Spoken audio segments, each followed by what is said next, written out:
Hey guys, tonight we begin with the brutally hot, soot-covered life of a man who quite literally forged the medieval world, the blacksmith. You've probably seen them in movies, hammering glowing iron in slow motion with sparks flying majestically through the air. But trust me, being a real medieval blacksmith was nothing like a dramatic training montage. It was dirty, exhausting, blister-inducing work. And in most cases, it absolutely sucked. So before you get comfortable, take a moment to like the video and subscribe, but only if you genuinely enjoy what I do here. And let me know in the comments where you're tuning in from and what time it is for you. It's always fascinating to see who's joining us from around the world. Now, dim the lights, maybe turn on a fan for that soft background hum, and let's ease into tonight's journey together. You were born into the noble, soot-covered lineage of medieval blacksmiths. No crowns, no land, no fancy titles. Just the family forge, anvil-shaped blisters, and the scent of roasted iron baked into your baby blanket. From the moment you can walk without tripping into the fire pit, you're expected to help. By age 6, you're officially your father's apprentice, which is a polite medieval way of saying tiny unpaid assistant with zero rights and permanent soot streaks on your face. Your toys, tongs, your playground, a dirt floor next to a furnace hot enough to cook your eyebrows. While other village kids are chasing chickens and skipping stones, you're learning how not to die next to molten metal. Fun games include guess how hot this is with your hand, hold the hammer until your arms fall off, and try not to cry when you mess up the nail again. Your father, the blacksmith, is a terrifying, muscular man whose entire vocabulary consists of sighs, grunts, and the phrase, "hit it harder." He's got hands like tree bark and a permanent scowl etched from decades of smoke exposure and tax collectors. He teaches you everything: how to shape iron, how to fuel the fire, how to keep your mouth shut when a knight insults your work. You don't ask questions. You just observe, absorb, and obey. Mostly because asking questions results in a flying horseshoe and a week of silent treatment. Holidays? Nice idea. You don't get those. The forge doesn't take breaks, and neither do you. Someone always needs something sharpened, fixed, or reforged. You learn quickly that free time is just the time between one job and the next. And while you're technically learning a trade, what you're really learning is pain tolerance, heat resistance, and how to fall asleep standing up. By the time you're 10, you already smell like iron, swear like a miner, and have arms strong enough to carry water buckets that weigh more than your dog, assuming the dog didn't run away from the noise 2 years ago. This is your life now. Welcome to the family business. Hope you like sweat, smoke, and 70 years of back pain. If you thought you'd get a few good years of playtime before the hammer came down, think again. Childhood, in the medieval blacksmith's world, is more of a suggestion than a phase. The moment you can lift a bucket without toppling over, you're drafted. Forget games, toys, or any concept of fun. Your playroom is a smoke-stained shed filled with sharp objects and open flames. Your jungle gym? A rack of tongs next to a pit of glowing coal. One wrong step, and you're getting an unscheduled lesson in how long your skin can sizzle before Dad notices. Your official job title might be apprentice, but what it really means is do everything no one else wants to do and get yelled at anyway. You stoke the fire, pump the bellows, sweep the floor, clean the tools, restack the coal, and try not to get impaled by a falling horseshoe. All before breakfast. You get paid in food, stern nods, and the occasional grunt of mild approval, which in blacksmith language means you didn't completely ruin that today. Meanwhile, the village kids you once knew are out in the fields, maybe throwing sticks or learning how to milk goats. You envy them, even if they do smell like cheese and manure. They might grow up to be farmers or shepherds, humble jobs, sure, but ones that involve fewer glowing weapons and surprise burns. You, on the other hand, are learning to make nails by hand. Nails. Thousands of them. Bent, twisted, and reheated again and again until they're straight enough to hold some lord's chicken coop together. If you're lucky, your father lets you swing a hammer on your own, right after he points out every single thing you're doing wrong. And don't even think about saying, "I'm tired." That phrase doesn't exist in the forge. Fatigue is weakness. Burnout is for candles. You keep swinging, keep sweating, keep smiling, or at least keep from crying where anyone can see. Because in the eyes of your master, who is also your dad, you're not a child anymore. You're a blacksmith in training, and the training never ends. The forge isn't just where you work, it's your entire existence. It dominates your senses, reshapes your muscles, and rewires your brain. By the time you're in your teens, it doesn't just feel like a place. It feels like a living creature, a hot, smoky, temperamental beast that you must feed, control, and fear. You know the sounds by heart, the bellows wheezing, the iron hissing in the water, the sharp clang of hammer on metal echoing like a war drum.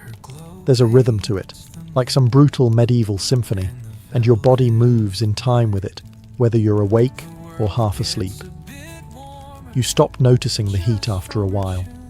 That's not because it gets easier, it's because you've simply accepted it, like gravity or taxes. You know which stones get too hot to sit on, which coals burn quickest, and which parts of the floor are secretly trying to murder your feet. Your skin darkens from smoke, not sun.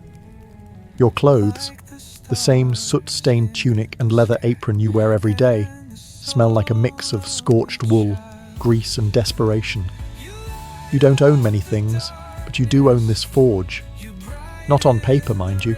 Your father still technically runs it, but in practice, it owns you. You start to forget what silence sounds like. The hiss, the clang, the crackle, it's constant. When the forge does go quiet, it's almost unsettling.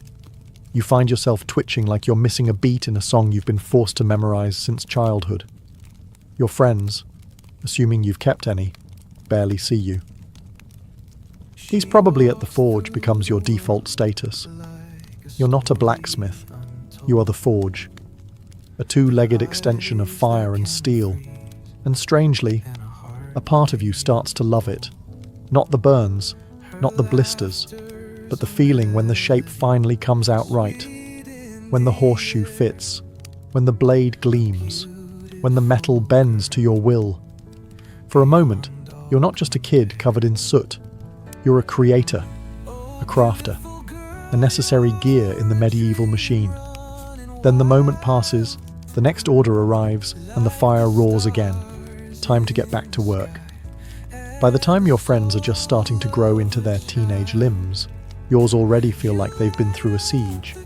While they're getting taller and stronger, you're getting stooped, scarred and stiff.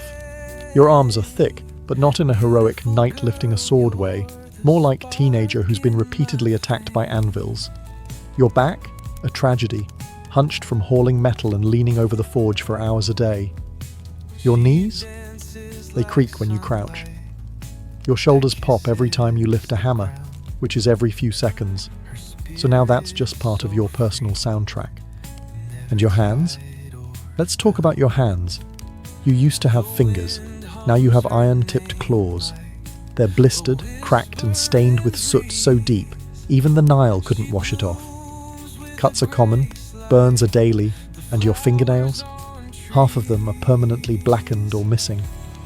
When someone offers you bread, you hold it with the same delicacy you'd use to cradle a hedgehog made of glass, because every knuckle already feels like it's been cursed. There's no such thing as recovery time. Pull a muscle, keep working. Twist your wrist, use the other one. The forge doesn't care that your elbow is screaming. Iron doesn't wait politely while you rest. And let's not forget sleep. You'd think with a day full of hammering and hauling, you'd pass out easily. But no. Your muscles ache so bad you can't lie still. Your ears are still ringing from 10 hours of clanging. And your arms twitch with phantom swings like you're sparring ghosts in your dreams. You ache in places you didn't know could ache. You smell like pain. Even your pain has pain. And what does your father say about this? Good. You're learning. In a strange way, you are. You're not growing despite the pain. You're growing because of it. You're being hardened like the very metal you work, shaped by heat, pressure, and repetition. But make no mistake, by the time you hit adulthood, Your body feels like it already lived 2 lives and died halfway through both. And the worst part? You're just getting started. In most jobs, smoke is a problem. In your job, it's a co-worker, and a particularly rude one. The forge isn't just hot, it's a choking chamber, and every breath you take comes seasoned with the fine aroma of coal dust, scorched metal, ash, and regret. If you can see clearly more than 6 feet ahead, congratulations. Someone forgot to light the fire. There's no chimney, just a hole in the roof that leaks more smoke in than it lets out. You try opening a window. There is no window. Just soot-black walls, your father's coughing, and the occasional gust of wind that blows everything into your eyes anyway. Your lungs? Let's just say they've entered a long-term toxic relationship with smoke. At first, it burns. Then it irritates. Then one day, it just becomes normal. Coughing fits. Part of the rhythm. Black mucus. Not ideal, but hey, at least it's consistent. You've reached the point where clean air feels suspicious. Even your voice changes. You start sounding like a 60-year-old goat farmer who drinks boiling tar. Words are scratchier, breaths are shorter, and your throat always feels like it's hosting a dust storm. But you keep working, because you have to. And it's not just the smoke from the fire. There's metal dust from grinding, oil fumes from quenching, and sometimes burnt leather, charred wood, or whatever unfortunate material just dropped into the coals. You've probably inhaled 3 different types of poison before noon. Protective gear? Please. A rag tied around your face is the best you can do, and even that gets sweaty, gross, and somehow smells worse than the smoke itself. You take it off, and suddenly it's a little harder to breathe, but at least you're not gagging on your own sweat. Long-term damage? Of course. Asthma, black lung, early death. All part of the career package. But you're not thinking long-term. You're thinking about finishing that gate hinge before your father notices how crooked it is. In the world of a medieval blacksmith, air is just another burden. You don't breathe to survive. You breathe to keep hammering. By now, you've developed an intimate relationship with your tools, mostly based on pain, necessity, and mutual disrespect. Your hammer? It's basically an extension of your arm. You've named it. You've cursed it. You've swung it so many times that your shoulder now clicks when you raise it, like a haunted maraca. But without it, you're just a sweaty guy standing in a smoke-filled hut. The hammer makes you a blacksmith, and also makes you bleed. Regularly. Then there's your tongs, clumsy, hot, and always pinching you at the exact wrong moment. You've burned your fingertips more times than you've successfully picked up anything. The iron slips. The grip fails. You yell. Your dad tells you to grip it like you mean it. You consider throwing them into the fire just to teach them a lesson. Your chisel? It used to be sharp. Now it's mostly a suggestion of a blade, because you've used it to shape, split, scrape, and occasionally pry open stuck doors when your neighbours lock brakes. Files, awls, punch tools, rivet sets. Your tool bench looks like a medieval torture rack. And honestly, it kind of is. You've been jabbed, crushed, pinched, sliced, and impaled by every item you own. Your fingers have memory now. They flinch at the mere sight of a new tool. Your apron. It's meant to protect you, and it sort of does. If by protect you mean catch hot metal shards and hold them close to your body like a smouldering hug. It's more scorched than stitched, and the leather stiffens like a corpse every winter. And yet, despite all this, you care for these tools like they're family. You sharpen them, oil them, line them up each night, because if one breaks, you're done. You can't work, you can't earn, you can't eat. No tool, no income. So yes, your tools are your life. But don't be fooled. They've also declared war on your fingers, spine, and sanity. Every day they whisper, "We help you survive, but we'll also slowly destroy you." And you say, "Yeah, that sounds about right." Now pass the hammer. You don't wear a crown, carry a sword, or lead armies, but without you, the village stops functioning by Tuesday. You're the blacksmith, and everyone needs you all the time, for everything. You're the medieval equivalent of customer service, tech support, and roadside assistance rolled into one soot-covered figure who smells like smoke and shame. The knight needs a new sword? You make it. The farmer breaks a plough? You fix it. A monk's bell cracks, a baker's oven door jams, a shepherd's gate latch won't close. Guess who gets called? That's right, you.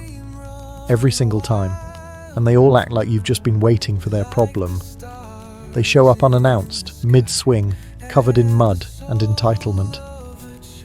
I know you're busy, they say, but could you just?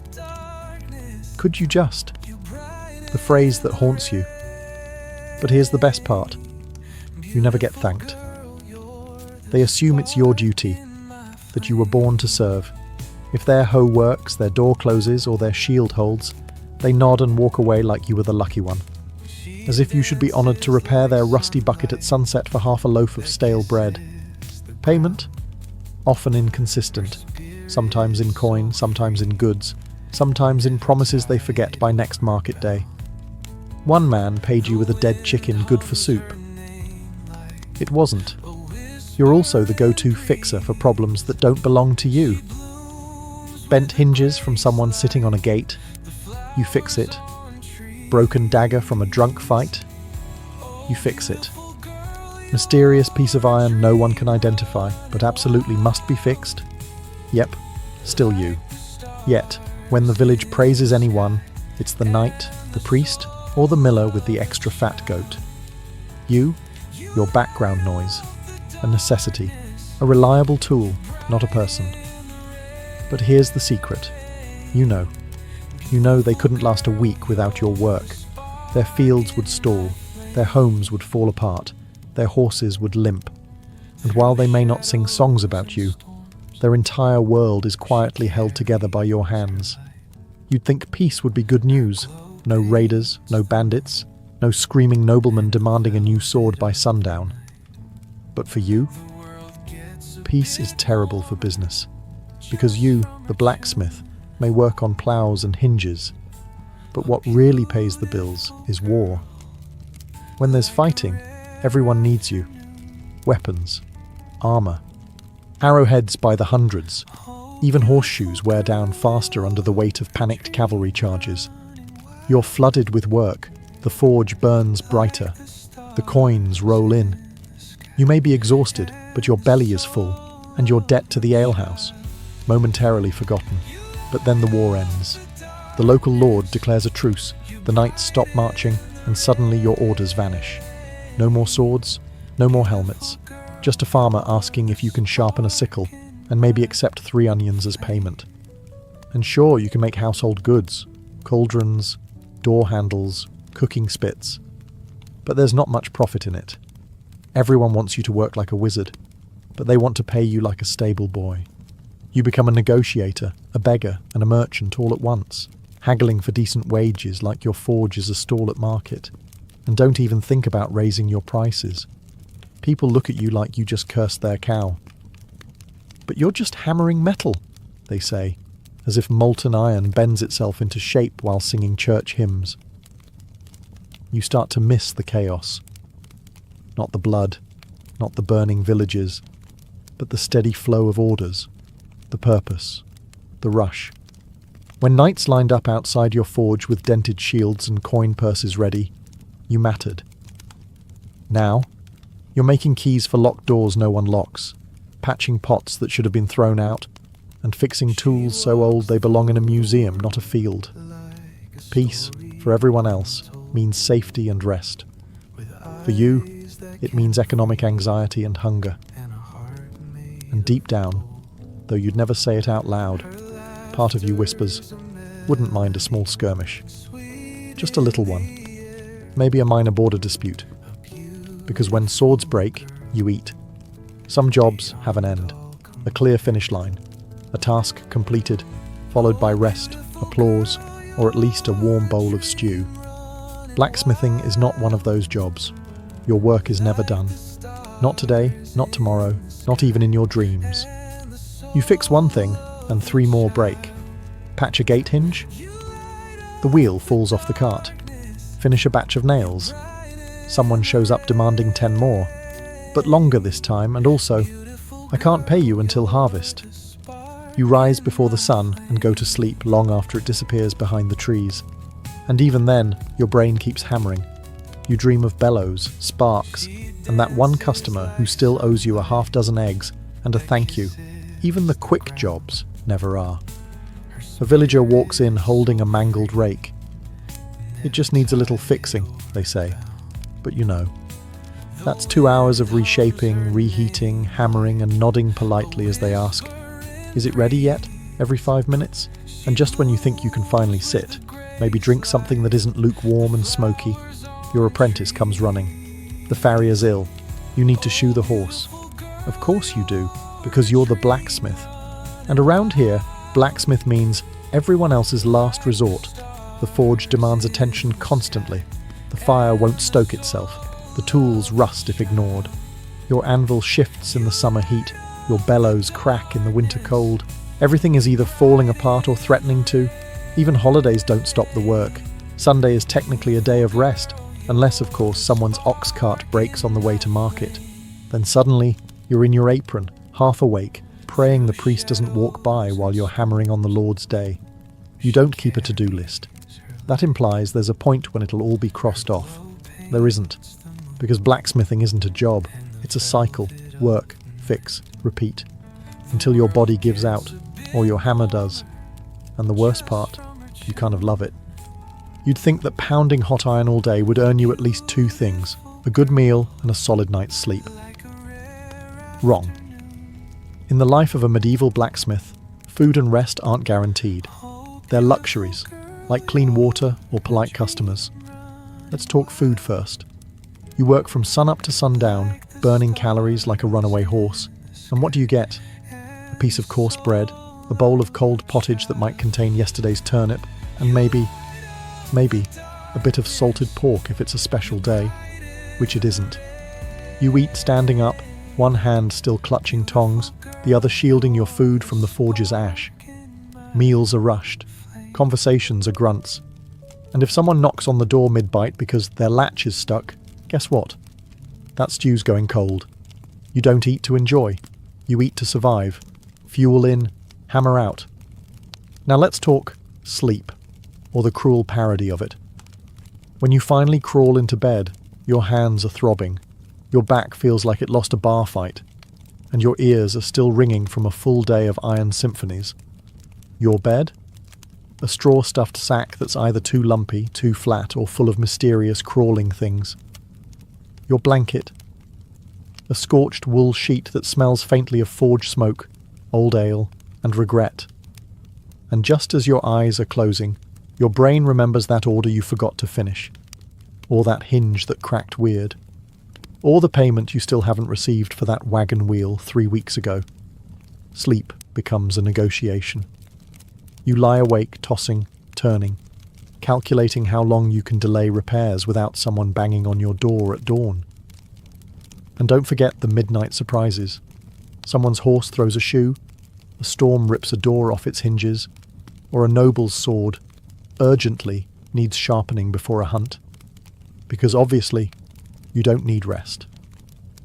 You learn to survive on scraps and snatches, stolen bites, half naps, and sheer stubbornness.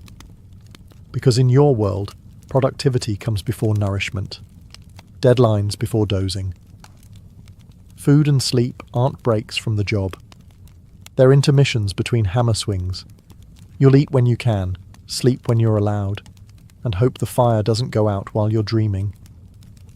There was a time when your hands were soft. Once. Long ago. Maybe as a child. Now, they're ruined. Your fingers have become tools themselves. Stiff, swollen, cracked, and calloused to the point where they barely feel anything except when it hurts. You can't hold a quill. You can barely lace your own boots. But you can grab red-hot tongs with the casual confidence of someone who's been burned so often, pain has lost its meaning. Every joint in your hands pops when you move. Your knuckles look like they've been mugged by a hammer.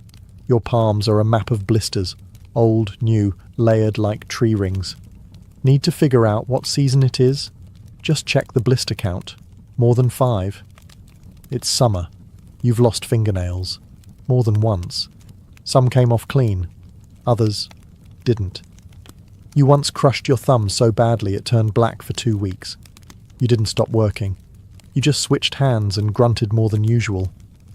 Cuts are constant. Sometimes it's a chipped edge. Sometimes a file bites you. Sometimes the iron fights back. Every week something leaks blood. You wrap it in a scrap of cloth, curse under your breath, and keep working. Worse still are the burns. Some are mild, little reminders that iron doesn't forgive. Others are worse, the kind that sizzle, bubble, and leave scars that tell their own stories. You've branded yourself more times than a cattle farmer, and at this point, you're not even mad about it. You're just used to it. Your grip strength is the only thing that's improved. You can crush walnuts like they owe you money. But dexterity, that's gone. You drop things. Your fingers shake when cold. You're 30 and have the hands of a 70-year-old knight who lost 3 wars and now plays tavern dice for soup. But despite it all, these hands are what keep you alive. They shape swords, fix hinges, and hold the hammer that holds your reputation. They hurt constantly, but they work. Because in this life, it doesn't matter how broken your body is, as long as you can still swing. Let's be honest, you don't smell great. Actually, you haven't smelled clean since you were 5. The moment you became your father's apprentice, your personal fragrance took a permanent turn toward unwashed ashtray mixed with burnt bacon and desperation. Welcome to Blacksmith life, where no matter how hard you scrub, you smell like fire. Forever. The forge burns all day, and so do you. The smoke seeps into your clothes, your hair, your skin. Your sweat doesn't even smell like regular sweat anymore. It's more like smoked meat left out during a warm spring. You could bathe, in theory.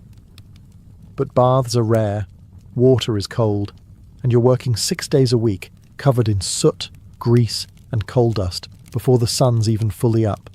So what's the point? You'd be filthy again by breakfast. Your clothes are no help. You wear the same singed tunic and scorched leather apron every day. They haven't been truly clean since the last festival, and even then, someone spilled ale on them before noon. Now, they just sort of hang on your body like a protective layer of hardened funk. You try perfume? Forget it. It lasts 10 minutes before the forge eats it alive. Flowers wilt near you. Bread goes stale faster. Cats hiss when you pass. And the worst part? People notice.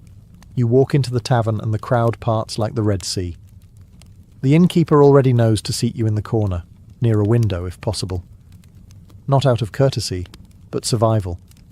No one wants to share a bench with the human embodiment of a burnt fence post. Still, you take it in stride. A little shame is better than going unnoticed. You're known.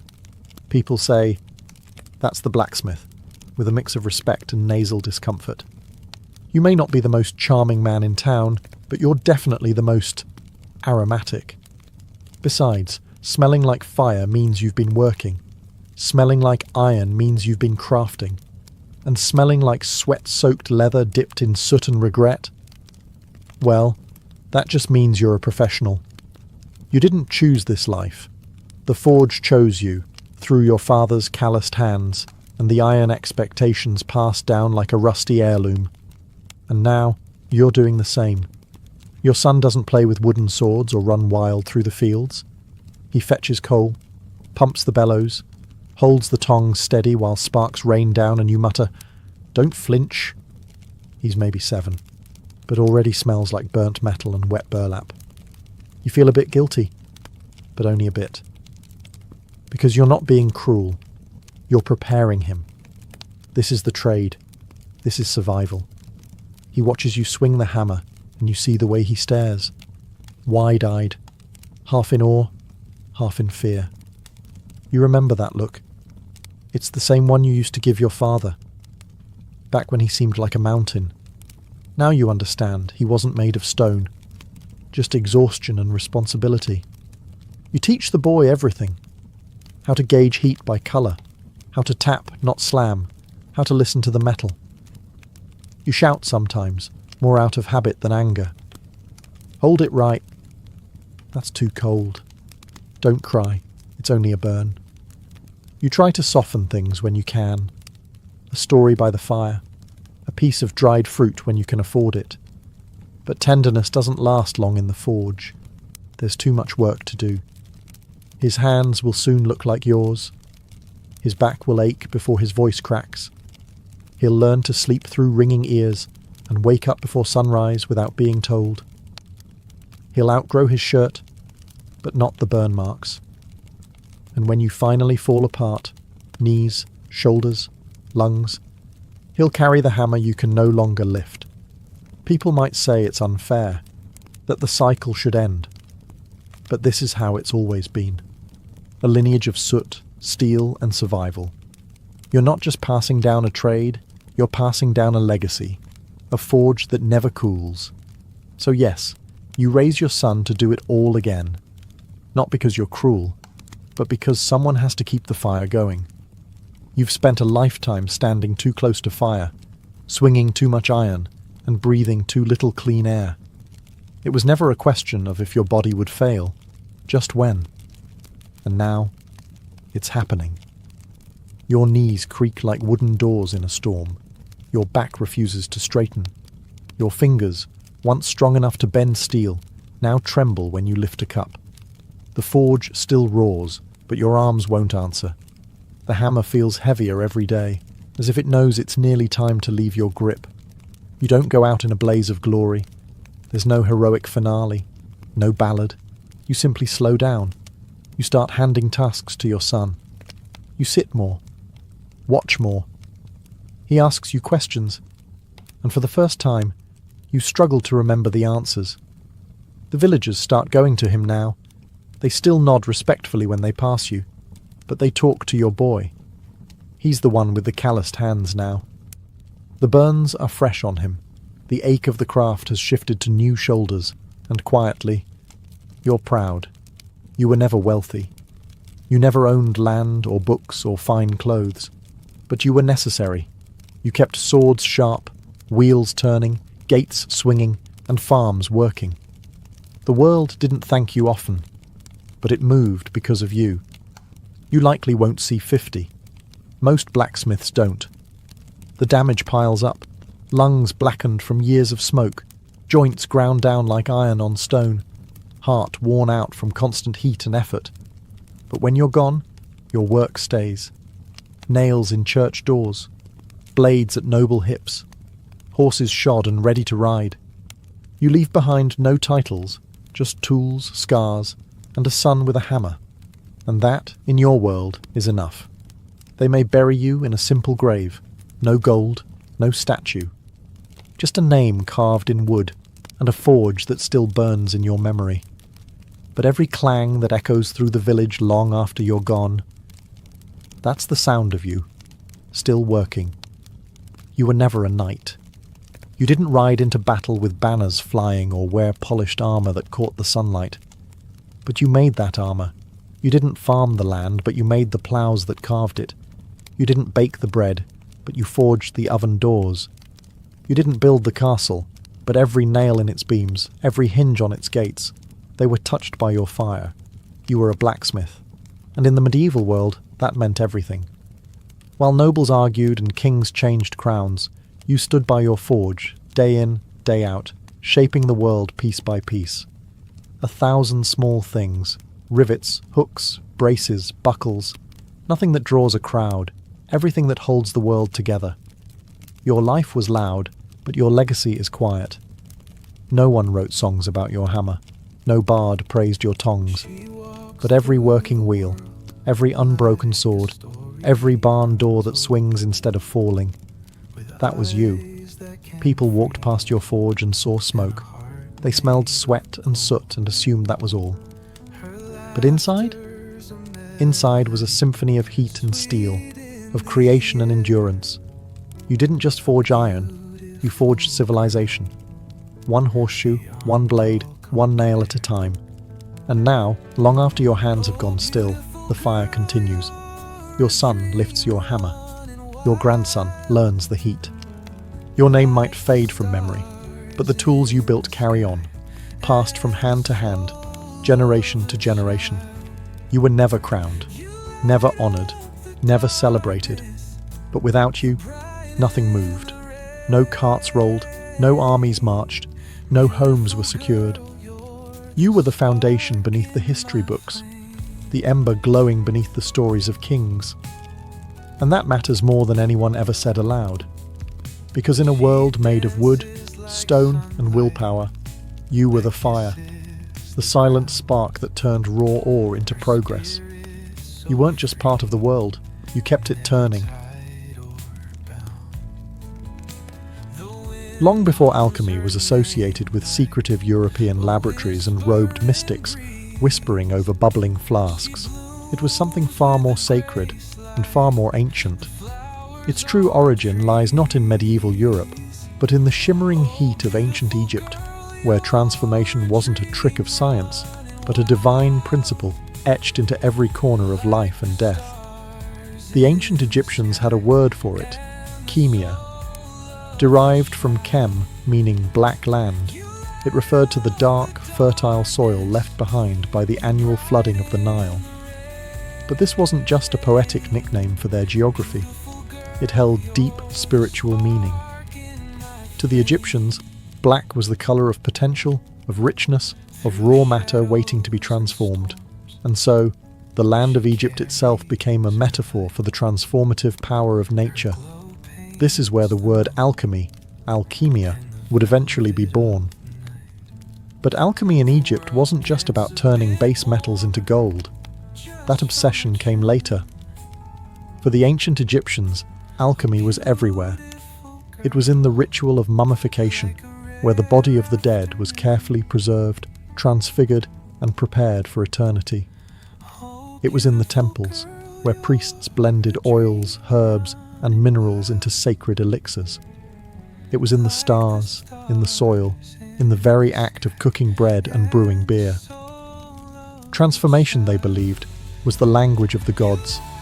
In fact, Egyptian alchemy was never purely physical, it was spiritual at its core. To change something outwardly, you first had to understand it inwardly. This idea would echo through the centuries in alchemical texts from all cultures. Some legends say that these early Egyptian alchemists were guided by a divine figure, Thoth, the ibis-headed god of wisdom, magic, and the moon. According to lore, Thoth revealed the secrets of creation, transformation, and the soul's journey beyond death. These secrets, it was said, were written on a mystical object known as the Emerald Tablet. But before we get to that, we have to recognize one truth. Alchemy began not as a quest for gold, but as a sacred science of life. In Egypt, it was the fire that gave rise to all others, and everything that came after, from Persia to Paris, would trace its roots back to this ancient fertile land. If ancient Egypt was the birthplace of alchemy, then Thoth was its divine midwife. In Egyptian mythology, Thoth wasn't just a god. He was the god of knowledge, magic, writing, time, and the very laws of the universe.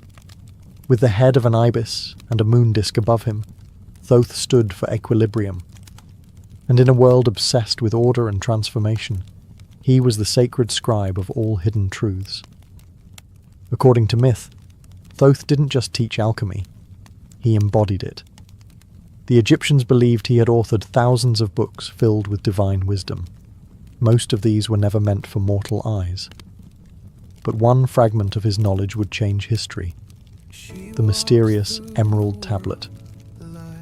Whispers of the Emerald Tablet have echoed through time like a riddle carved into the bones of civilization. Said to be inscribed in green crystal or emerald stone, the tablet was a short, poetic text, barely a dozen lines long. Yet those lines were believed to hold the ultimate key to transforming matter, spirit, and reality itself. It begins with a sentence that has haunted thinkers for centuries. That which is above is like that which is below, and that which is below is like that which is above. This simple line, the principle of correspondence, suggests that the microcosm and the macrocosm are mirrors. What happens in the heavens happens within the human soul. What changes in the lab echoes in the cosmos. The Emerald Tablet didn't hand out instructions for making gold. It handed out a worldview. It said, "The world is not fixed. Everything can be refined, elevated, transmuted. Not just lead into gold, but ignorance into wisdom, chaos into harmony, the mortal into the divine." The tablet also speaks of the one thing, the source of all creation, and how it rises from the earth and descends from the sky, carrying the power of all things in its wake. Many saw this one thing as the philosopher's stone, others as the soul, the ether, or even consciousness itself. But perhaps the greatest mystery wasn't the content of the tablet, but who could understand it. You had to be more than a scholar. You had to be a seeker. And it was this sacred riddle, gifted by Thoth, that would survive the fall of Egypt and pass like a torch across borders and ages. First to Persia, then to the world. As Egypt's golden age faded, alchemy did not vanish. It migrated. Travelling along trade routes, carried by scribes, mystics and conquerors, it passed into the hands of another ancient empire, Persia. But this was not merely a transfer of knowledge. In Persia, alchemy underwent a transformation of its own, one that blended spiritual fire with philosophical depth. The backbone of Persian alchemical thought was deeply shaped by Zoroastrianism, one of the world's oldest monotheistic religions. At its heart was the concept of duality, a constant battle between light and darkness, truth and falsehood, purity and corruption. Fire, the purest of all elements in Zoroastrian belief, wasn't just a symbol, it was sacred. It burned in temples, representing divine wisdom, and that fire would light the crucibles of early Persian alchemists. But while spiritual ideas burned bright, it was a Greek-Egyptian mystic named Zosimos of Panopolis who gave alchemy its first real voice, one that still echoes today. Living in Roman Egypt around the 3rd or 4th century CE, Zosimos was no ordinary philosopher. His writings fused technical descriptions of furnaces, stills, and elixirs with strange visionary journeys. In his most famous dream, he sees himself dismembered, burned, and transformed in an alchemical furnace. But rather than horror, this vision is divine. It's the symbolic death of the self, the purification of the soul. Zosimos didn't think alchemy was just about changing metals. He believed the alchemist must themselves be transformed. Just as base matter must be broken down before becoming gold, the alchemist had to suffer, purify, and transcend. In his words, alchemy was a mystery of spirit and matter alike. He introduced the idea of spiritual alchemy, a concept far ahead of his time. Zosimos's writings are full of strange symbols: lions devouring serpents, men melting into coloured vapours, divine beings emerging from fire. These weren't chemical notes. They were metaphors for the soul's journey toward perfection. Zosimos was also one of the first to stress that true knowledge couldn't be bought or memorized. It had to be earned. The path of the alchemist was a path of discipline, suffering, and revelation. His influence would ripple across centuries and continents. And though many of his texts were lost or misunderstood, one thing was clear. Alchemy was no longer just a proto-science. It had become a sacred philosophy. As the embers of ancient knowledge flickered across the remnants of Egypt, Greece, and Persia, a new empire rose, and with it, a golden age of wisdom. Under the banner of Islam, from the 8th to the 13th century, a vast intellectual renaissance began. While Europe descended into the Dark Ages, cities like Baghdad, Cairo, and Cordoba became sanctuaries for philosophy, mathematics, astronomy, and alchemy. At the heart of this revival stood a man whose name would become legend, Jabir ibn Hayyan, known in the West as Geber. More than a chemist, more than a philosopher, Jabir was a fusion of both. Often called the father of chemistry, his contributions to alchemy were so profound that they laid the foundation for modern science itself. Working in the courts of the Abbasid Caliphate in the 8th century, Jabir approached alchemy not as mysticism, but as a structured, testable discipline. He introduced laboratory methods still recognizable today: distillation, crystallization, sublimation. He invented new instruments, refined acids, and wrote over 100 texts, blending philosophy with chemical experimentation. But he didn't abandon the spiritual roots of the craft. Far from it. Jabir believed that everything in the universe was composed of combinations of 4 elements: earth, air, fire, and water, and infused with spiritual qualities. His system added a complex blend of numerology, astrology, and symbolism. In his view, every transformation in the material world mirrored a deeper transformation in the soul. Jabir also introduced the idea of balance, or mizan, as the key to alchemy. Just as the body must be balanced to remain healthy, so must metals be balanced to attain perfection. Gold was not simply a metal, it was matter in perfect equilibrium. And if balance could be achieved through careful processes, then even the basest metal could be elevated. His influence didn't stay within Islamic borders. Over time, Jabir's texts were translated into Latin and circulated throughout medieval Europe, igniting a wave of Western alchemists who would build upon his teachings, often without even realizing they were standing on the shoulders of a Persian genius. Through Jabir ibn Hayyan, alchemy took its most decisive step forward. It was no longer just sacred symbolism. It was a method, a system, a science. And yet, it remained what it had always been: a map to transformation, both material and divine. As the Islamic world preserved and expanded the knowledge of the ancients, Europe remained cloaked in superstition and spiritual rigidity. But knowledge has a way of travelling, especially when it's too powerful to be contained. Slowly, piece by piece, alchemy made its way westward, smuggled through language, ink, and conquest. The bridge between East and West was built in places like Alexandria, once home to the Great Library, and later Toledo and Córdoba in Islamic Spain, or Al-Andalus. Here, Christian, Jewish, and Muslim scholars worked side by side in rare moments of intellectual harmony. Translators toiled over Arabic manuscripts, decoding the works of Jabir, Zosimos, and Aristotle, breathing forgotten ideas back into Europe. By the 12th century, Europe was starving for knowledge. The rediscovery of these ancient texts, especially on alchemy, was nothing short of a cultural detonation. But what arrived wasn't the practical science of chemistry alone. It was alchemy in its fullest form, a fusion of spirit, matter, and meaning. Monasteries began hiding strange manuscripts behind sacred scripture. Monks experimented with metals not just to purify them, but to purify themselves. And in hidden chambers and candlelit studies, European minds began to obsess over one idea: transmutation. The notion that base metals could become gold, and that the human soul could do the same.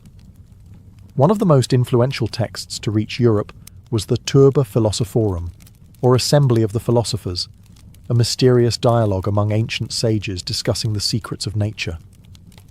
Then came the Picatrix, a massive Arabic grimoire filled with astrological and alchemical symbolism. These works didn't just pass on recipes, they carried worldviews. And those worldviews planted seeds in curious minds. The Latin translations of these texts circulated quietly, often disguised as religious or philosophical treatises to avoid accusations of heresy. After all, alchemy posed a threat. It challenged the fixed order of things. If lead could become gold, could a peasant become noble? Could man become divine? The church watched with suspicion, but alchemy's allure was too strong. It offered a hidden path to perfection, outside of dogma, outside of authority. By the late Middle Ages, Europe had taken the torch. The flame that once burned in Egypt, Persia, and Baghdad now flickered in castles, monasteries, and secret societies. Alchemy had crossed the threshold, and it was about to evolve again. By the late Middle Ages, alchemy in Europe had transformed into something almost mythic. It was no longer just an intellectual pursuit, it was a holy quest. And at the heart of that quest lay one object, one idea, one obsession: the philosopher's stone. The stone wasn't just a chemical substance, it was a mystery wrapped in allegory, hidden in symbols and cloaked in riddles. Said to have the power to transmute base metals into gold and grant immortality through the elusive elixir of life, the philosopher's stone became the most sought-after artifact in Western esoteric tradition. But to those who truly understood alchemy, the stone was not physical, it was spiritual. In alchemical manuscripts it went by many names: lapis philosophorum, the red stone, the powder of projection. Some claimed it was a literal red crystalline substance. Others insisted it was a metaphor for spiritual awakening. But all agreed, it was the key to ultimate transformation. Alchemists believed the universe itself was a living organism constantly striving toward perfection. Metals, too, were alive, growing slowly in the womb of the earth. Lead was simply immature gold, and just as nature evolved toward balance, man could evolve as well. The philosopher's stone was the accelerant of that evolution. European alchemists like Albertus Magnus, Roger Bacon, and later Paracelsus devoted their lives to understanding the processes of nature in pursuit of this ultimate truth. They built furnaces, studied astrology, collected rare minerals, and wrote cryptic texts filled with serpents, suns, dragons, and kings, all metaphors for the stages of inner and outer transformation. The stone's creation was said to follow a path called the magnum opus, or great work. It began with nigredo, the blackening, symbolic of death, decay, and the breaking down of ego. Then came albedo, the whitening, purification. Then citrinitas, the yellowing, illumination. And finally, rubedo, the reddening, rebirth, and the emergence of the stone. But why hide this process in metaphor? Because true transformation, alchemists believed, wasn't meant for the uninitiated. The stone would reveal itself only to those who were ready, not just intellectually, but spiritually. To seek the stone was to seek perfection. And while many searched for gold, the wisest alchemists knew the only thing worth perfecting was the soul. As alchemy took deeper root in medieval Europe, it began to slip into the shadows. What was once open dialogue in temples and scholarly exchanges in courts now became hidden practice. The reasons were many: religious scrutiny, political fear, and the simple fact that alchemy's language had become a secret code, decipherable only to the initiated. The Church, wielding enormous power, saw in alchemy both promise and danger. While some Christian mystics embraced it, seeing the transmutation of metals as a mirror of Christ's resurrection, others condemned it. The idea that man could manipulate nature, even achieve spiritual ascension outside of divine grace, was heretical. To avoid persecution, alchemists cloaked their teachings in allegory and symbolism.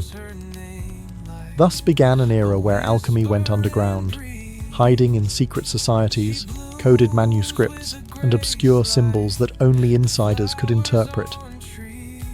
The Rosicrucians, a mysterious brotherhood that surfaced in the 17th century, claimed to hold ancient alchemical wisdom passed down from Egypt and Arabia. Their manifestos spoke of spiritual enlightenment, divine harmony, and the hidden sciences.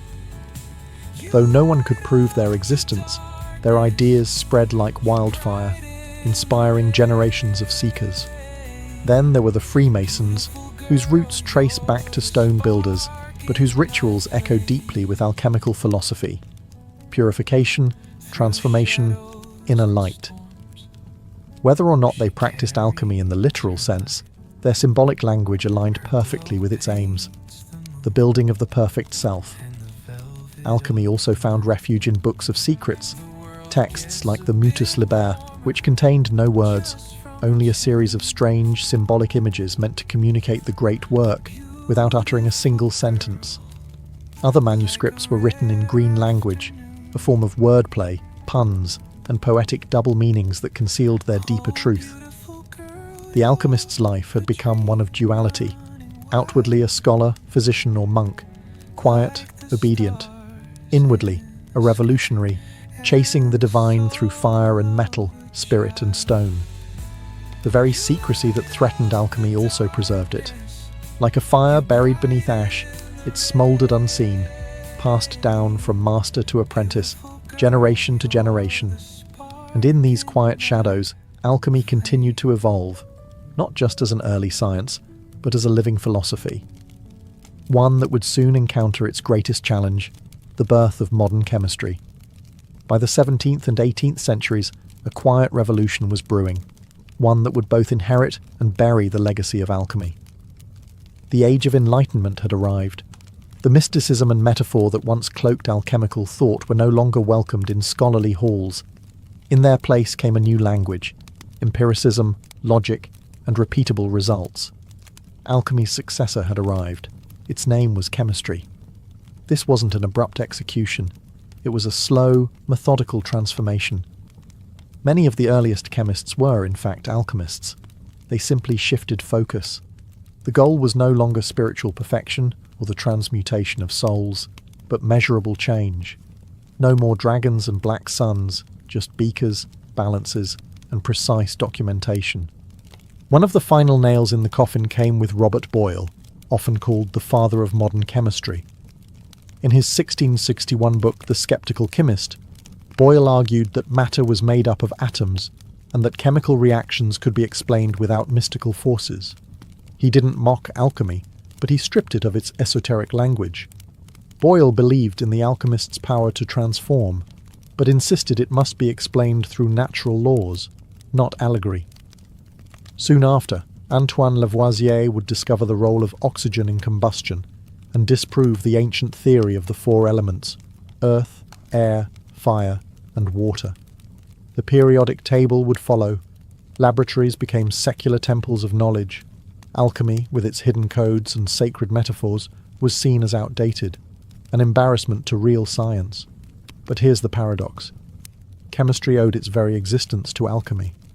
The tools, the techniques, the curiosity, it all came from the furnace of that ancient craft. Alchemy had walked so that chemistry could run. Still, the world was changing. Industrialization demanded results, not riddles. Governments funded laboratories, not lodges.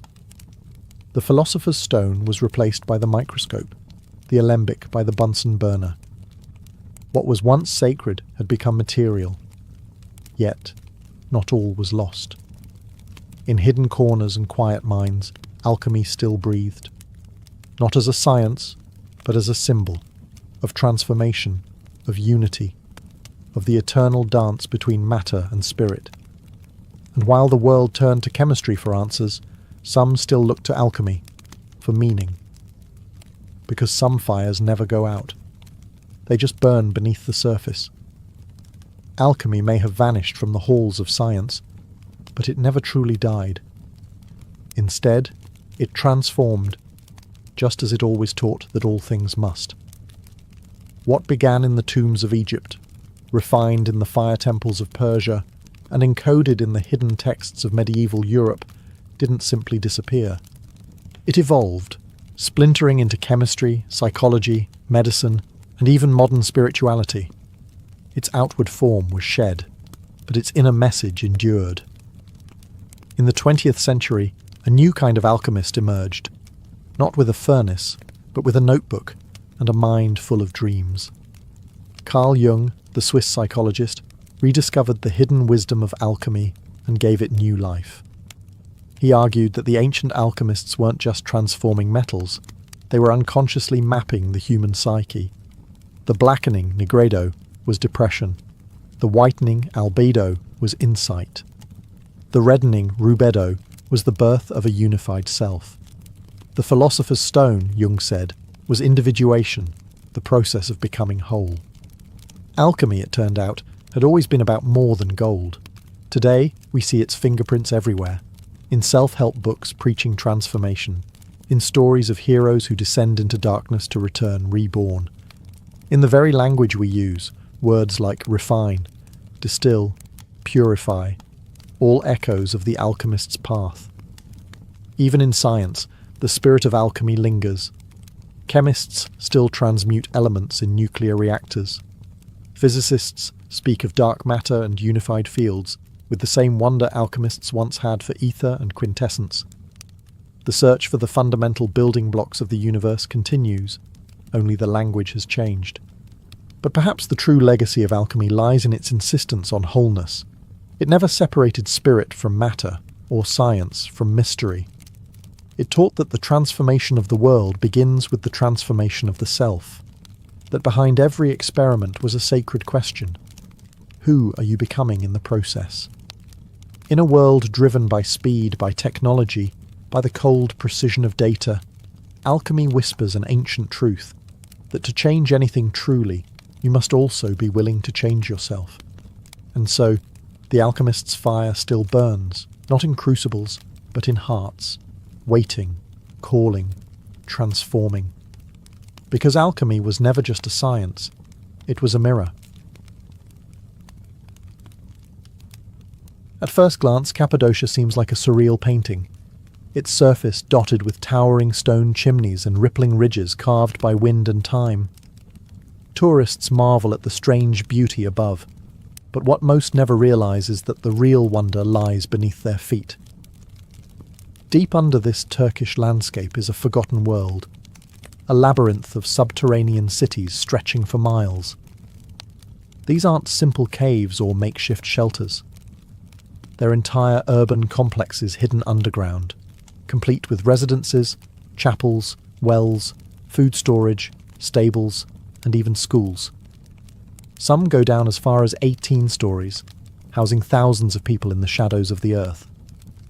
The most astonishing part? Many of these cities were completely unknown until the mid-20th century. In 1963, a man renovating his home in the town of Derinkuyu knocked down a wall in his basement. What he found behind it wasn't brick or dirt, it was a tunnel. That tunnel led to another, then to a chamber, then to a spiral staircase. He had accidentally uncovered an ancient entrance to one of the largest underground cities in the world.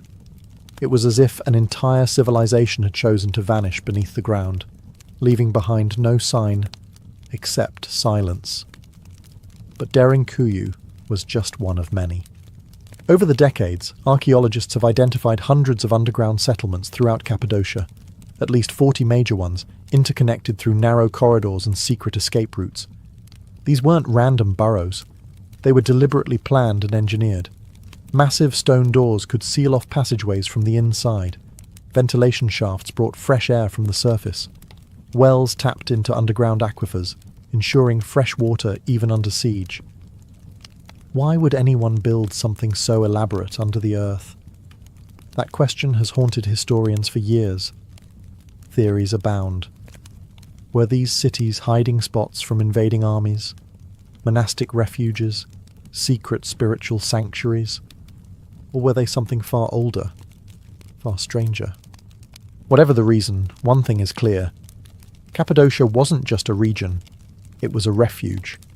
A world beneath a world. A place where thousands could disappear from the surface and live their lives entirely underground. And the deeper you go into these cities, the stranger the story becomes. To understand why people built cities beneath Cappadocia, we first need to understand the land itself. Because Cappadocia is no ordinary terrain. Millions of years ago, a series of violent volcanic eruptions buried central Turkey under layers of ash.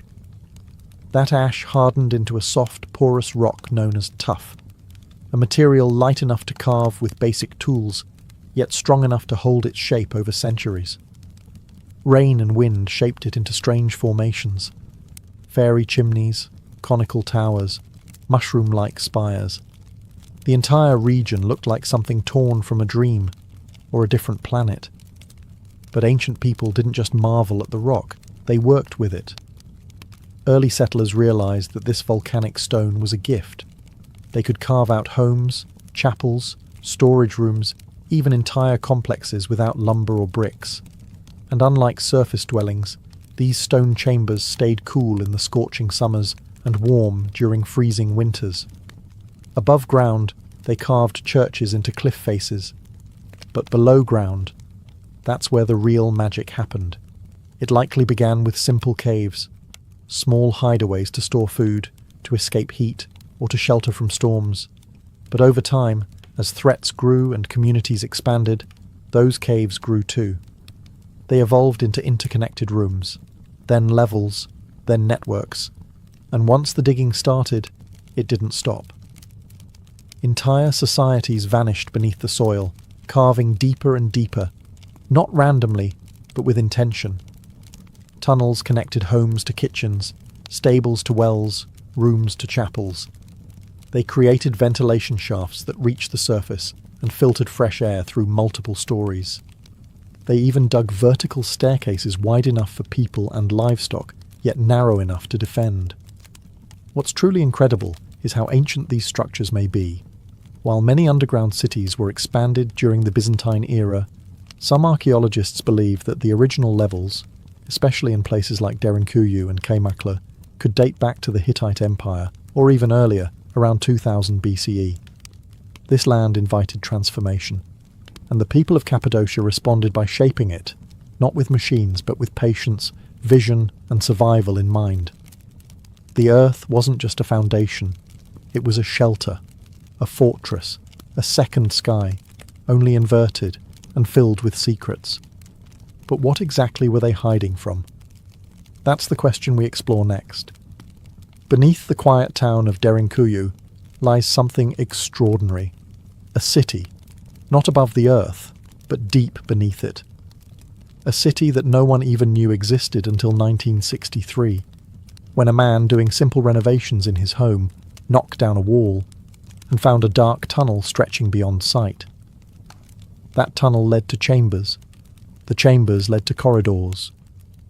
Staircases spiraled downward into the rock, leading from room to room, level to level, until eventually explorers found themselves standing 18 stories beneath the surface. They had uncovered Derinkuyu, the largest and deepest underground city ever found in Cappadocia, and possibly the world. What archaeologists found was staggering. This wasn't a temporary hideout or an emergency shelter. Derinkuyu was a living city, carved entirely out of volcanic stone. It had homes, churches, communal kitchens, wine and oil presses, storage rooms, schools, and even a baptismal chamber. It could house an estimated 20,000 people, along with their livestock and food supplies. It was engineered with remarkable precision. Massive rolling stone doors, shaped like millstones, could be pushed to seal off tunnels in case of attack. These weren't simple blocks. They were perfectly fitted, movable from the inside, and nearly impossible to force open from the outside. Ventilation shafts snaked upward through the rock, delivering fresh air to the deepest levels. Wells accessed underground aquifers to provide water without surfacing. There was even a mission school, complete with study rooms, suggesting that this city wasn't just about survival. It was about continuity, teaching, worship, community. But here's what makes Derinkuyu so mysterious.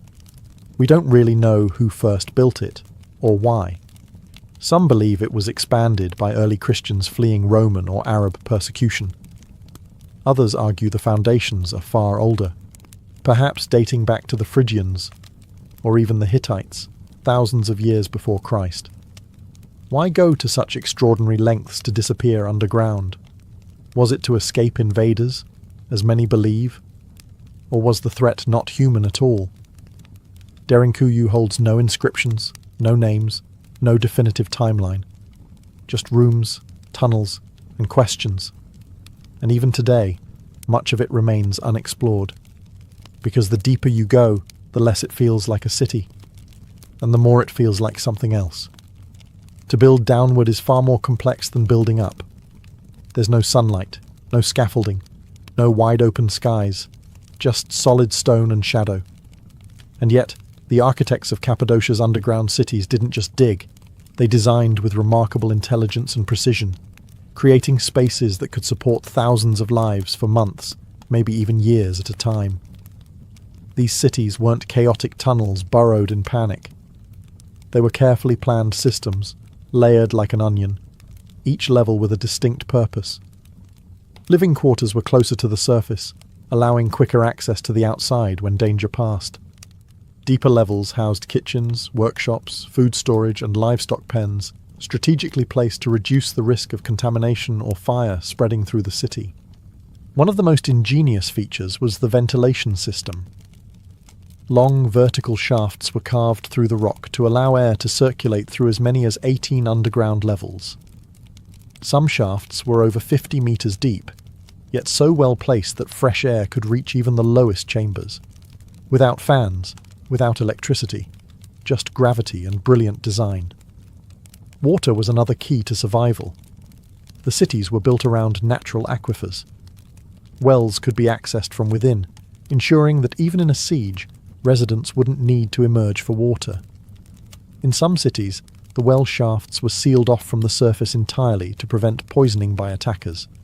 There were communication tunnels too, some leading to smaller satellite chambers, others connecting to nearby underground cities. In times of danger, messages or people could be moved through the earth itself. And the defense mechanisms were both simple and effective. Narrow corridors that forced invaders to approach single file. Trapdoors that could be dropped. Hidden escape routes leading into valleys or riverbeds. Most famously, the rolling stone doors. Massive, round slabs that could be rolled into place to seal off a passage in seconds. From the outside, they looked like part of the wall. From the inside, they were a last line of defense. Every decision, every design, pointed to one truth. These cities were built for survival, not for days, not for weeks, but for long-term habitation under extreme threat. Which raises the question, what kind of danger required this level of preparation? And was it ever truly gone? For centuries, scholars have asked the same haunting question. Who were the people of Cappadocia hiding from? What kind of threat drove entire populations to dig into the earth, not just for shelter, but to live? The most common theory points to invaders. Central Anatolia was a crossroads of empires. From the Assyrians to the Persians, from the Romans to the Byzantines, the region was constantly under threat. Later, Arab raids during the early Islamic period would push Christian communities to seek refuge underground. Derinkuyu and Kaymaklı may have become sanctuaries during these waves of violence, allowing people to disappear into the rock and wait for danger to pass. But there's a problem. The depth, complexity, and sheer scale of these underground cities suggest they weren't built in a rush. This wasn't a desperate act, it was a long-term plan, requiring generations of digging, engineering, and refinement. Some of the deepest chambers appear to predate Christianity entirely. So who built the first layers? Some historians trace the earliest tunnels back to the Hittite Empire nearly 4,000 years ago. Others suggest the Phrygians may have expanded them. But beyond these educated guesses, the record grows silent. There are no inscriptions, no carvings, no direct evidence telling us who first vanished beneath the surface, or what they were running from. That's where the theories begin. Some believe these cities were built not to escape other people, but something else. Natural disasters, solar events, even ancient warfare that may have scarred the skies and poisoned the land. More fringe theories go deeper, suggesting that the cities were built to hide from beings, not of this world. The kind of beings spoken of in myths across cultures, sky gods, watchers, destroyers. The idea is tempting. If you look at the level of secrecy, the air shafts disguised from view, the escape routes, the stone doors, it almost feels like the builders were trying to disappear completely, as if whatever they feared didn't just attack, it hunted. While these ideas remain speculative, they reflect a central mystery. No matter how many layers archaeologists uncover, the core question remains unanswered. Who were they hiding from? And did it work? Because sometimes the deeper you dig, the darker the truth becomes. Imagine living not just a day, but months, maybe even years, entirely underground. No sunlight, no open skies, just stone walls, flickering oil lamps, and the ever-present hush of life beneath the earth. This was reality for thousands in Cappadocia during times of threat. But what did daily life actually look like inside these vast underground cities? Despite the darkness, these spaces weren't lifeless. They were alive with routine, carefully structured for communal survival. Families lived in multi-room compartments. Kitchens were located on lower levels to manage smoke more efficiently, and food was cooked in clay ovens. The scent of baked bread likely mixed with the damp smell of stone and livestock. There were churches and chapels, carved with crosses and altars, some even containing intricate frescoes. People didn't just survive here. They prayed, worshipped, and practiced rituals. There were communal areas for meetings, schooling rooms for children, and long corridors that echoed with voices and footsteps. Lighting came from oil lamps, dozens of them scattered along the passageways. Smoke was channeled through cleverly designed shafts that doubled as ventilation. Yet, life here wasn't easy. Fresh air was limited. Darkness was constant, and silence, when it fell, was absolute. Water was drawn from deep wells tunneled into aquifers. Grain was stored in sealed chambers to prevent spoilage. Wine presses and olive oil vats have been found carved into the rock, suggesting that even underground, life had flavour and ritual. The cities were built for the long haul. They weren't a last resort, they were a prepared reality. Livestock, sheep, goats, chickens, were kept in dedicated pens, usually near the entrance levels for easier management and ventilation. Their presence served a dual purpose: food and warmth. Despite the confined spaces, the builders understood the psychology of survival. Rooms were laid out in ways that gave families privacy, while shared spaces created a sense of community. Life underground wasn't just about hiding. It was about preserving a way of life, a culture, and a people. It's a humbling thought. While wars raged above, entire civilizations continued below, hidden in silence. People married, taught their children, mourned their dead, all within stone chambers lit by fire. To live underground was not to live in fear. It was to live with intention. Cappadocia's underground cities weren't isolated pockets of refuge. They were part of something much bigger. Beneath the valleys and hills of this volcanic region lies a vast network of tunnels, chambers, and hidden passageways that seem to connect multiple cities together. Derinkuyu, Kaymaklı, Özkonak, and others may not have just been separate settlements, but pieces of a unified, subterranean civilization. Some of these tunnels stretch for kilometers, weaving beneath the countryside like veins under skin. Narrow, winding, and often no wider than a man's shoulders, they were likely used for secret movement, escape routes, or even transporting messages and supplies from one underground complex to another. Derinkuyu and Kaymaklı, two of the largest cities, are believed to be linked by such a tunnel, nearly 9 kilometers long. That's not just impressive engineering, it's evidence of coordinated planning on a scale rarely seen in ancient architecture. If true, it means multiple cities could support one another in times of siege or crisis, functioning almost like an underground federation. But these tunnels weren't just for utility, they were also defensive. Built with multiple bottlenecks, blind turns and choke points, they forced any pursuer to enter one at a time, making them easy to trap or ambush. Many tunnels were rigged with trapdoors and stone corks that could be rolled into place to block intruders. Still, the full extent of these networks remains unknown. New passageways are still being discovered. In 2014, an even larger underground complex was accidentally uncovered beneath Nevşehir, possibly dwarfing even Derinkuyu. Archaeologists believe it could contain dozens of levels, aqueducts, places of worship, and countless more tunnels yet to be mapped.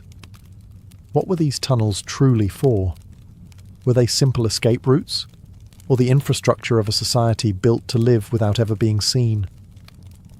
The more we uncover, the more we realize Cappadocia's underground isn't just a collection of homes and halls. It's a system, planned, connected, hidden beneath our feet for thousands of years. And maybe, just maybe, there's still more waiting to be discovered. Entire cities, buried not by time, but by intention. Because in Cappadocia, the Earth doesn't just hide secrets, it protects them. Despite decades of excavation and study, Cappadocia's underground cities remain wrapped in mystery.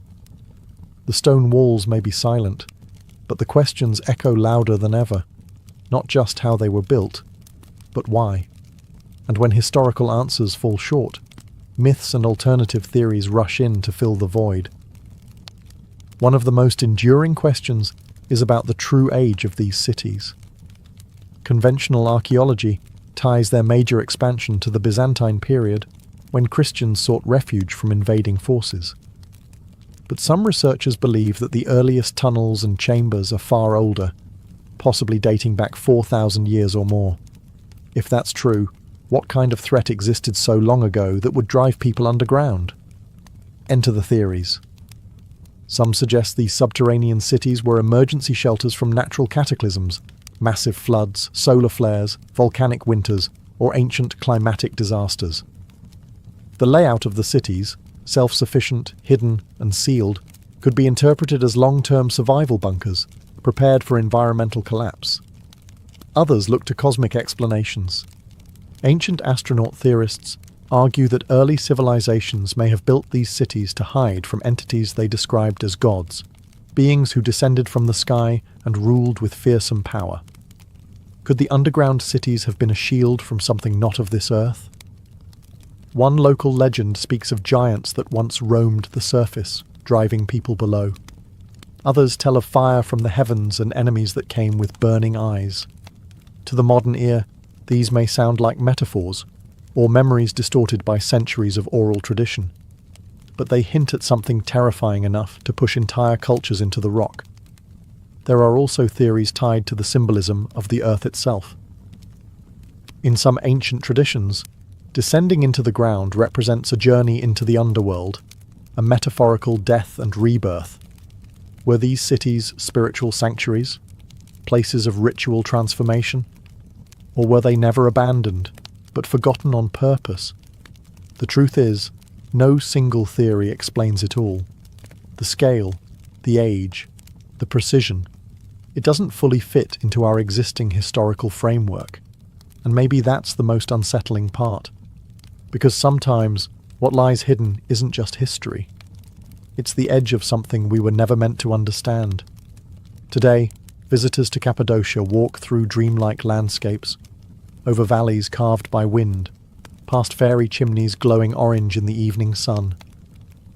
Hot air balloons drift quietly overhead, but beneath their feet, the ground is hollow.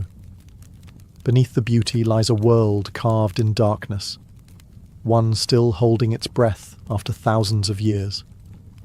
The underground cities are now open to tourists. Visitors descend narrow stairwells, pass through low-arched tunnels, and stand in rooms where people once lived in silence, waiting for danger to pass. And yet, only a fraction has been uncovered. Some chambers remain sealed, some tunnels collapse into shadow, some doorways lead nowhere, or so it seems.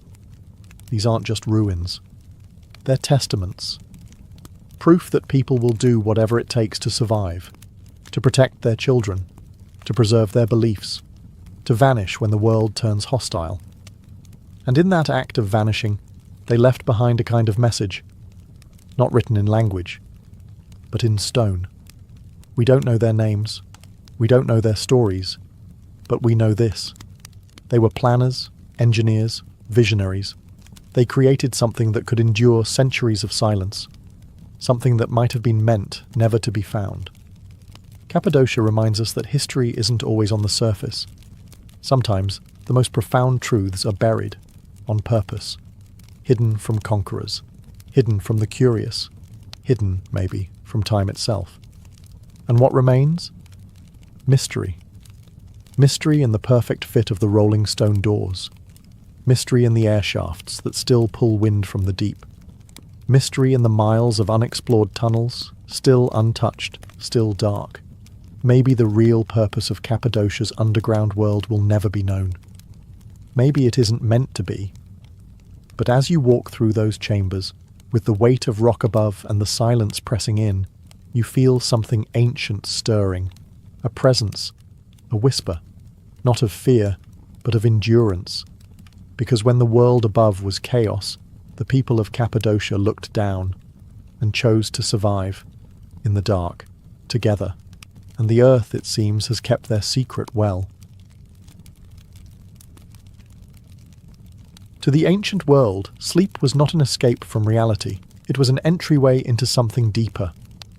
Dreams weren't dismissed as random thoughts or figments of imagination. They were taken seriously. In fact, they were considered messages, sometimes warnings, sometimes prophecies, and often direct communications from gods or spirits. For ancient civilizations, the boundary between the physical and spiritual world wasn't sharp.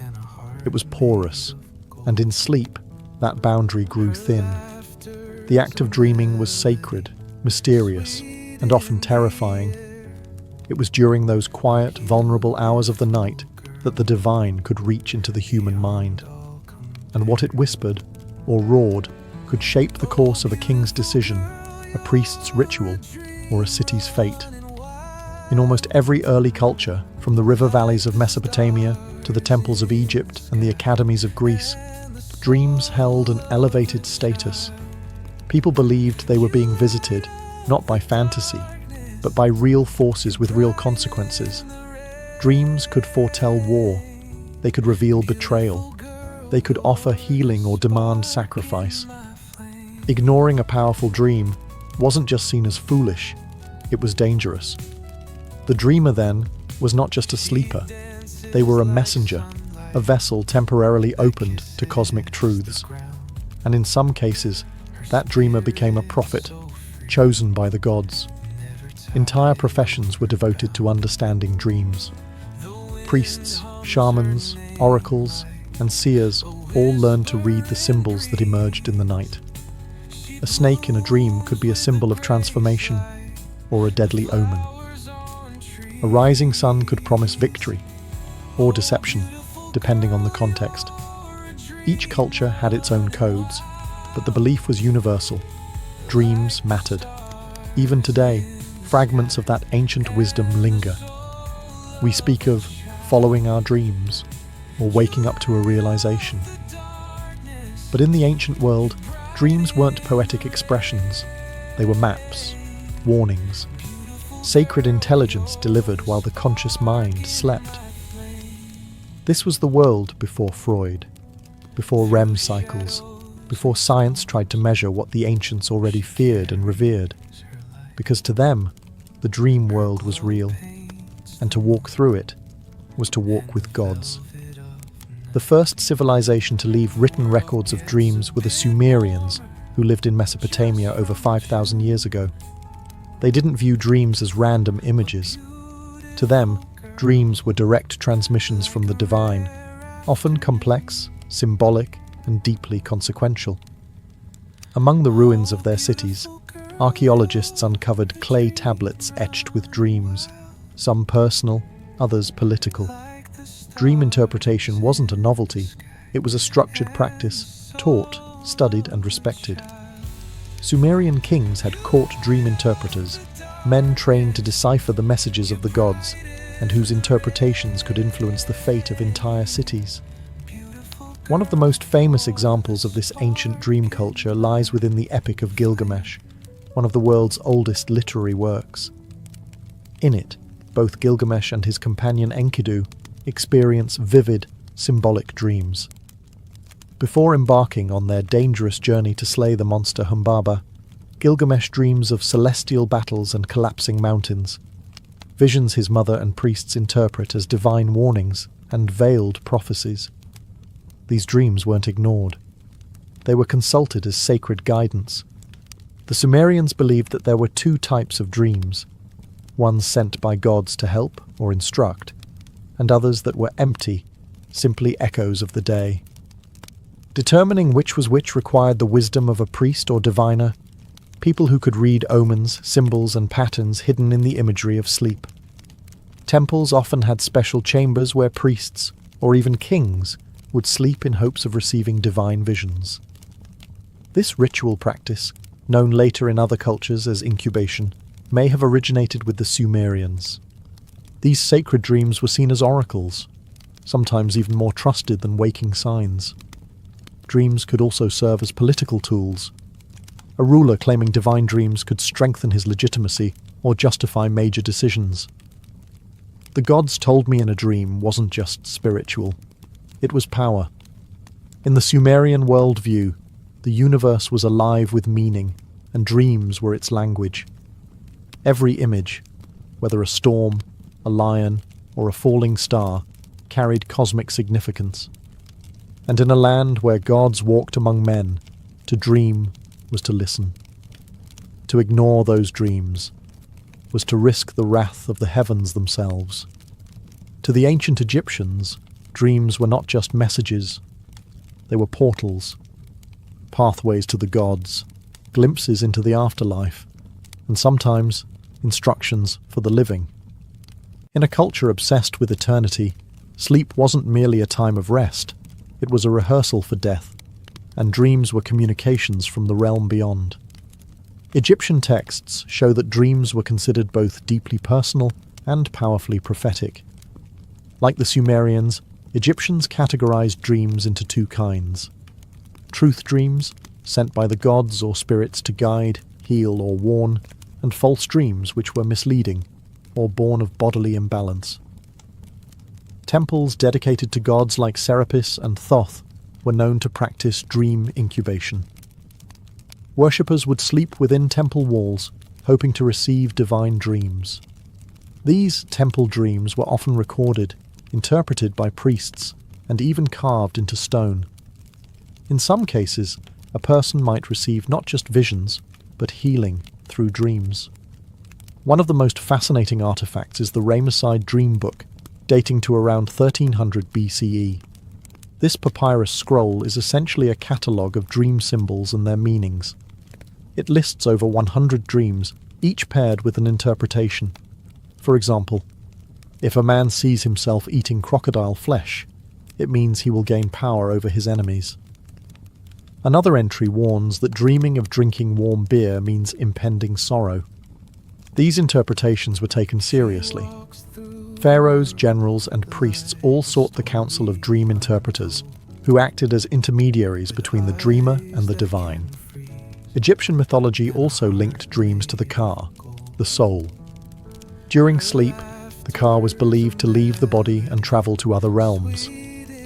What it saw there returned as dreams. Sometimes these were visions of loved ones long dead, or encounters with gods bearing messages. Occasionally, dreams were considered visits from malevolent spirits, and protective spells were recited to keep such forces at bay. Even in tomb inscriptions, dreams appear. Kings described how gods came to them in the night, offering divine sanction for their rule or guidance for their legacy.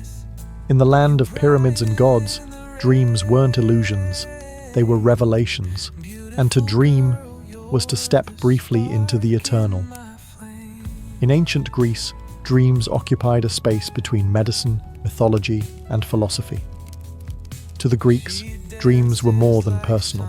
They were cosmic messages, delivered by gods, heroes, or even forces from the underworld.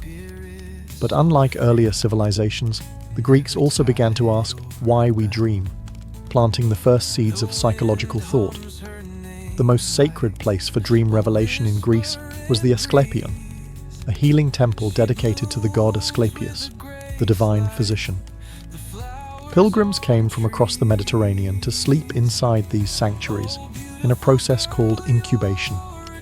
Before sleeping, they would bathe, fast, pray, and sometimes offer sacrifices, all to prepare their bodies and souls to receive healing dreams.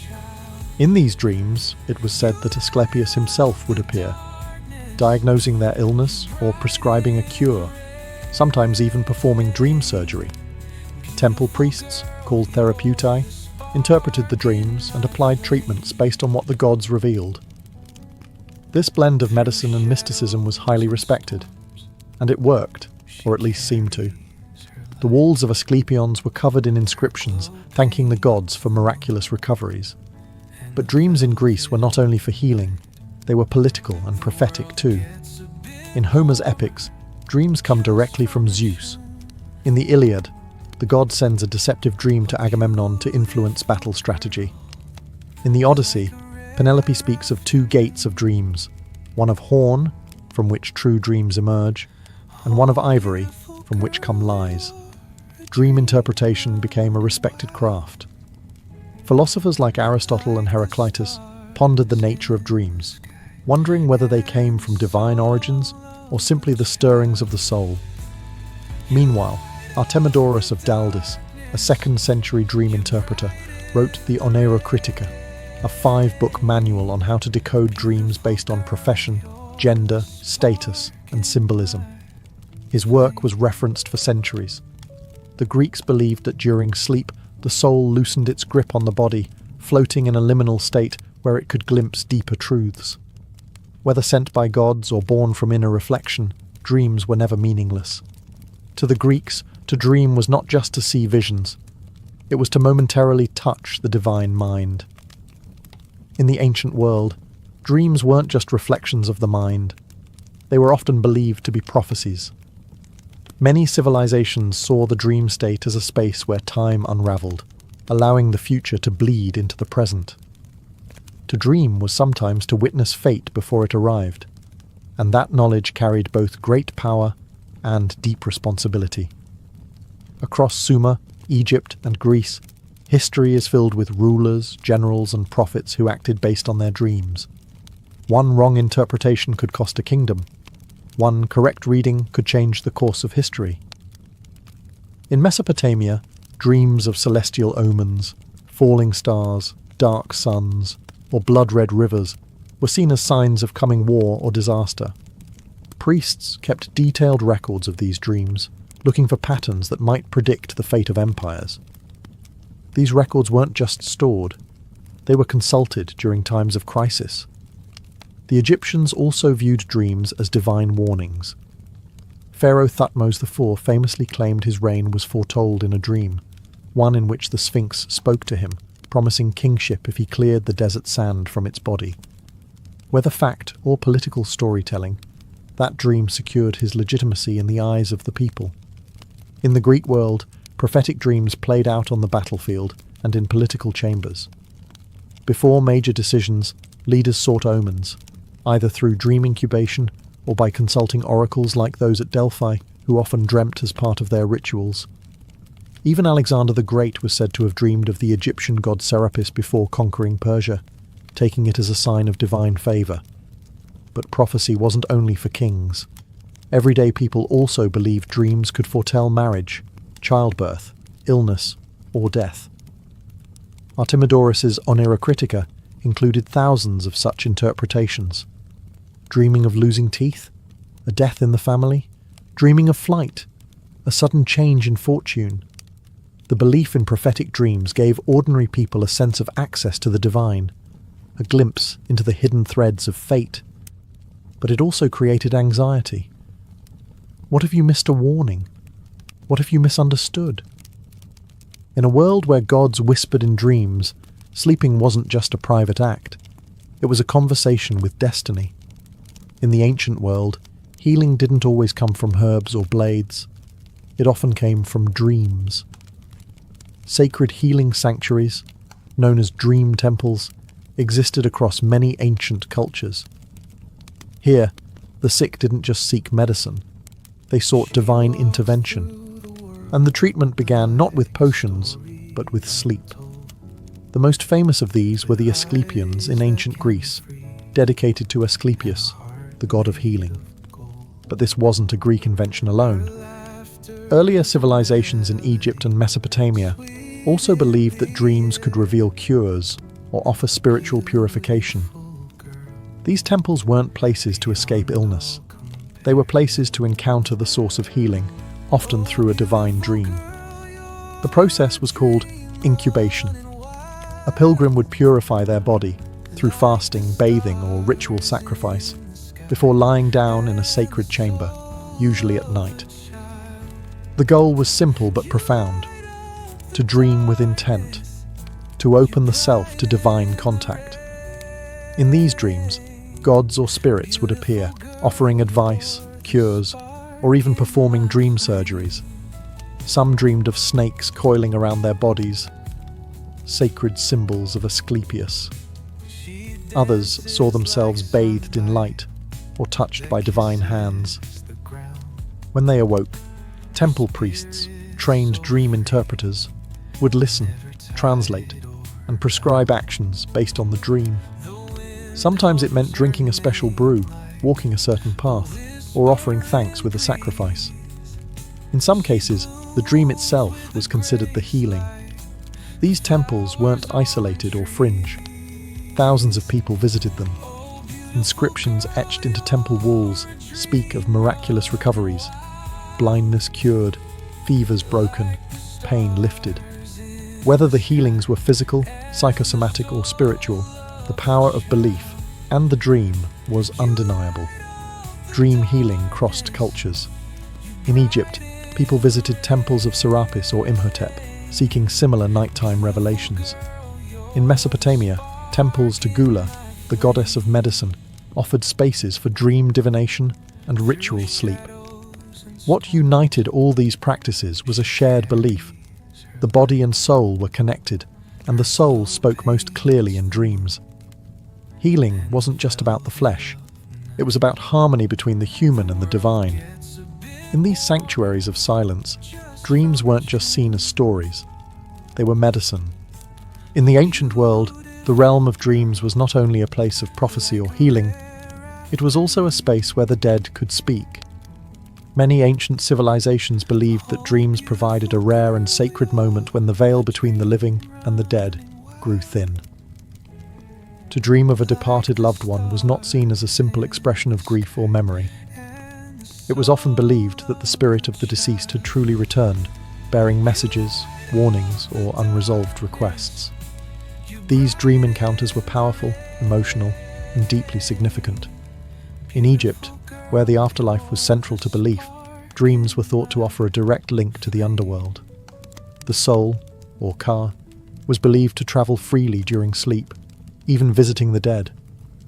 If a deceased family member appeared in a dream, it could mean they were displeased, in need of offerings, or simply reaching out with guidance. Egyptians sometimes wrote letters to the dead, left in tombs or shrines, asking for protection or help, hoping the request would be answered in a dream. In Mesopotamia, dream encounters with the dead were treated with reverence and caution.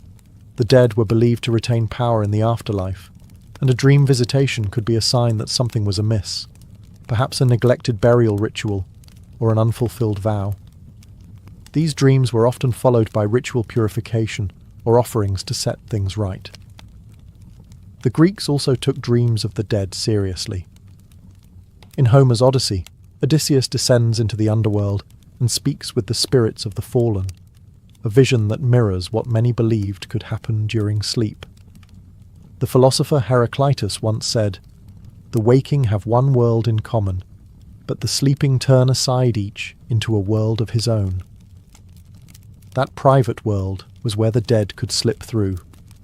Even beyond Europe and the Middle East, many cultures held similar views, that the dead were not entirely gone and that dreams were their language. When the voice of a lost parent or child spoke in the night, it wasn't poetic, it was real. To the ancients, sleep was not a place to forget. It was where the past could still reach out, and sometimes ask to be remembered. To ancient civilizations, dreams weren't just messages, they were puzzles. Rich with symbols, strange creatures, impossible events, and celestial signs, dreams were believed to carry coded language from the divine. Interpreting them wasn't easy. It required training, intuition, and often ritual. In Mesopotamia, Egypt, and Greece, Professional dream interpreters operated almost like priests or shamans. They studied vast collections of dream records, memorized symbol meanings, and knew how to distinguish between a true dream and a meaningless one. Their interpretations could influence public policy, medicine, and even warfare. Across cultures, certain dream symbols appeared again and again, and they were rarely literal. A snake might mean danger in one dream, transformation in another. Seeing fire could be a warning of destruction or purification. Flying might symbolize the soul breaking free of earthly burdens, or a longing to escape something in waking life. In Egypt, dream books outlined hundreds of these symbols. Dreaming of drowning might signal an emotional storm to come. Seeing oneself blind could foretell a spiritual awakening, or a painful truth hidden in plain sight. These were not guesses. They were part of a vast, ancient language of symbols, refined over generations. In Greece, Artemidorus of Daldis compiled the Oneirocritica, a 5-volume manual of dream analysis. He emphasized that dream interpretation wasn't universal. Context mattered. A farmer dreaming of a flood meant something very different than a sailor dreaming the same. The Oneirocritica is one of the earliest known texts to suggest that personal experience shapes dream meaning, a remarkably modern idea for the 2nd century. Dream interpretation was also tied to divination. Dreams were seen as one thread in a web of omens, signs, and sacred messages. Dreamers might consult oracles, draw lots, or perform ritual offerings to clarify what they had seen.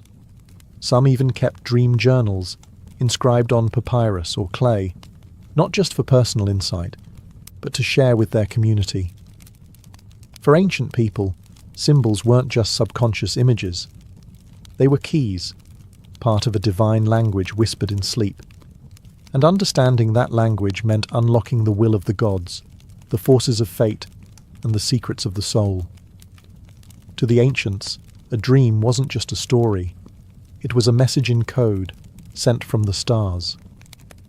Today, we often treat dreams as fleeting fragments, strange images quickly forgotten after we wake, or at best, material for therapists and artists.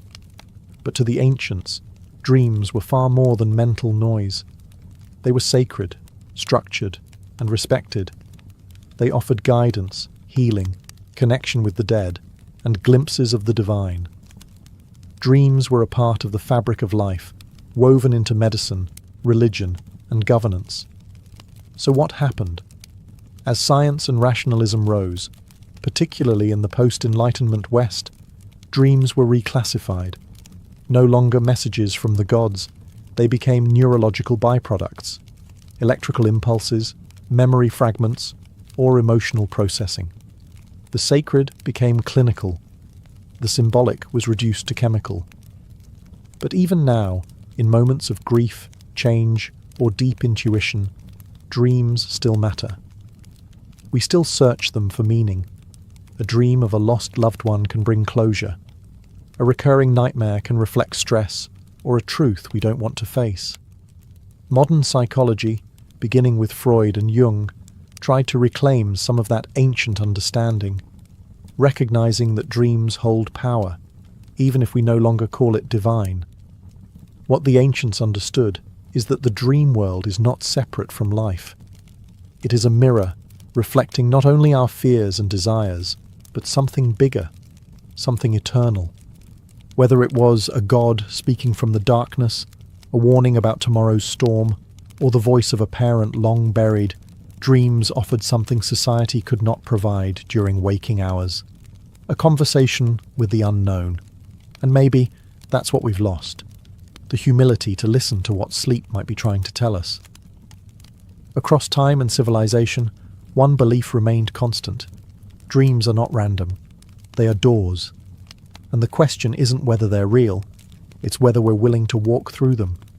In every ancient temple, every scroll and tablet, we hear the same whisper: pay attention. Close your eyes, not to forget the world, but to understand it. Because in the silence of night, when the noise of the world fades, we might just hear what the Sumerians Egyptians and Greeks already knew. That dreams are not echoes of the mind. They are the language of the soul,